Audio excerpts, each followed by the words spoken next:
Hi 3M, this is Dana. Wanted to show you in this video tutorial how to access and utilize the editorial calendar. This is going to be your primary calendar or planning function within Sprinklr and can be super helpful when we're thinking about overall content strategy, having visibility into what other accounts in your business group are doing, and overall seeing all of your outbound content, both proactive and reactive, in a calendar-like function. So the editorial calendar is going to live under your blue Modern Engagement menu. Now, of course, you can always use the search bar to type in the feature or function that you're looking for as well. But if we're on this main menu, you can find it under this blue Modern Engagement menu and right under here under Publish. So when you navigate to the editorial calendar, one thing you'll probably notice, depending on how many accounts you're permissioned to, is that there's going to be a ton of content in here. And don't worry, we're going to be talking about how you can filter that down into much more digestible views. But it is worth noting, especially for those of you who have lots of account permissions, is that this is going to populate with both your proactive outbound and your reactive outbound posts. So if you're doing a lot of moderation on your channel, if you have a very active customer service presence, you're going to see a ton of messages in here, as you can see from my view. When you navigate to the editorial calendar, you're going to be brought to this main calendar first. But one of the things we'll be talking about is obviously adding filters so that you get more digestible content in an easier view, and then saving those as what we call editorial calendar boards, which are essentially just boards with a saved filter set.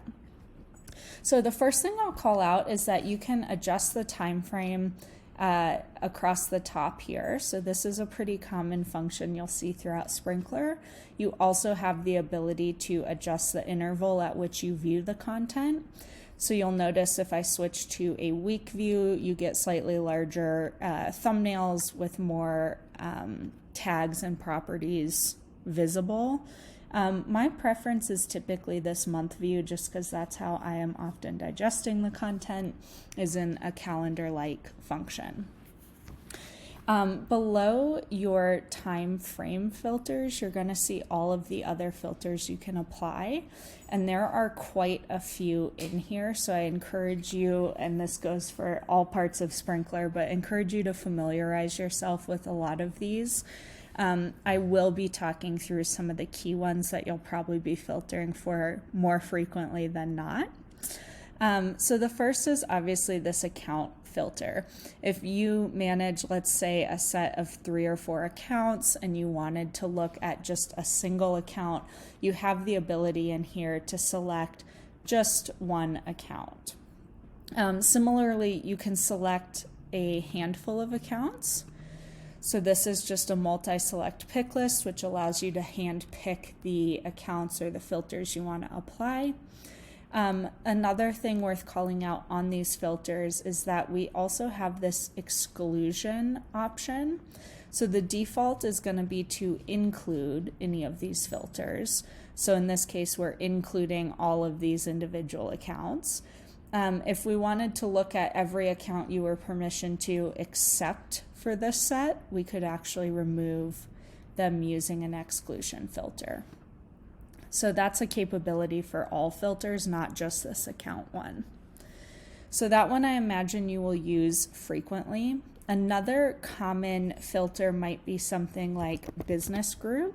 So if you wanted to filter for a specific business group, you could add that in here.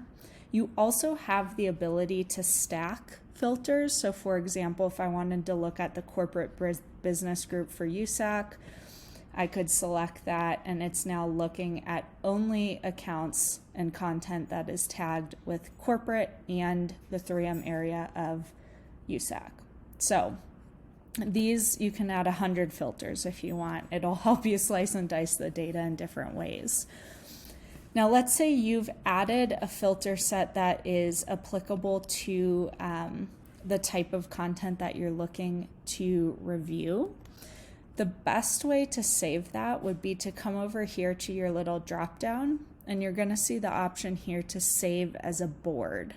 And what this does is it's going to create a board with that filter set applied that will populate in this drop down menu.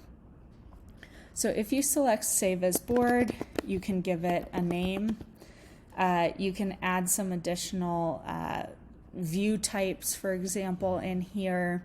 Specify if you want to look at messages or campaigns, for example. And then you can see the filters that are applied to this board, and you can even add more filters from this particular page. And then all you would have to do is select Save, and now what you'll see is I'm looking at my board, and it will populate here under my boards, and I can quickly navigate to that, and my filter set will be applied on this board. Now, a couple other filters that you may use from time to time, which will be incredibly helpful, and the one we probably get the most is I'm seeing all of my reactive engagements and I don't want to. I want to just see what I'm publishing proactively. The way that you're going to want to do that is by selecting this category filter. And we have in Sprinklr a broad term called update, which will capture all of those proactive post types. So you could look at just updates, and what you'll see is just updates that have gone out from these accounts. So this will exclude your reactive engagements.